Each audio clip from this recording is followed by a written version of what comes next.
The death of George Floyd due to police brutality has highlighted America's deep-rooted issue with race. The brutal act by the Minneapolis police officer has sparked protests worldwide demanding racial justice and reforms in police department. Black Lives Matter protests, which began in the US right after the death of Floyd, has spread to more than 50 countries globally. The protests were initially carried out to show solidarity with African Americans, but now it has ignited a movement for racial justice.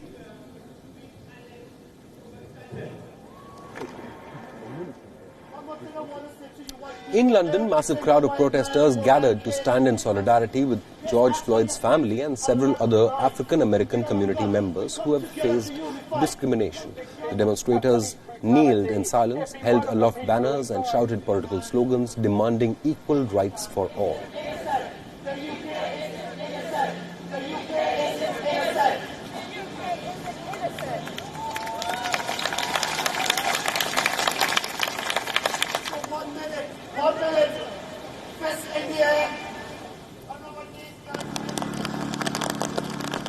In northwestern England, in fact, scores of protesters came together near University of Manchester in support of Black Lives Matter movement. Demonstrators in Manchester were also seen kneeling in silence for 9 minutes, the same amount of time accused Derek Chauvin pinned his knee over George Floyd's neck.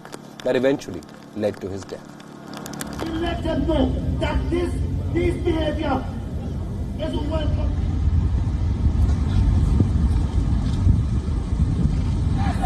Black lives matter. Black lives matter. Black lives matter. Black lives matter.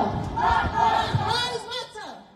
I'm going to leave that there, certainly for a while, to make the impact that we can no longer tolerate or condone the evils of the past, and we have today to change the world to ensure that all people are treated with dignity.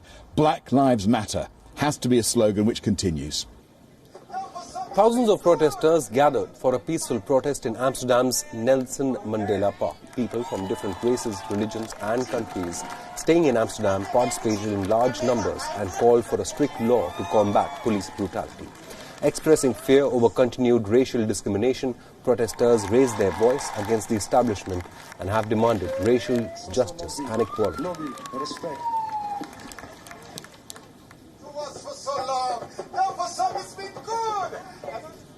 We need a global move of pushing forward. I don't want my kids in 20 years' time not being able to speak up.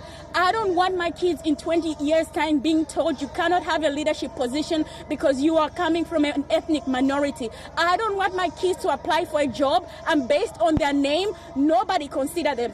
This is not okay. I don't want to go to the streets and feel unsafe because I have had encounters with the police also here in Amsterdam that have made me feel not safe.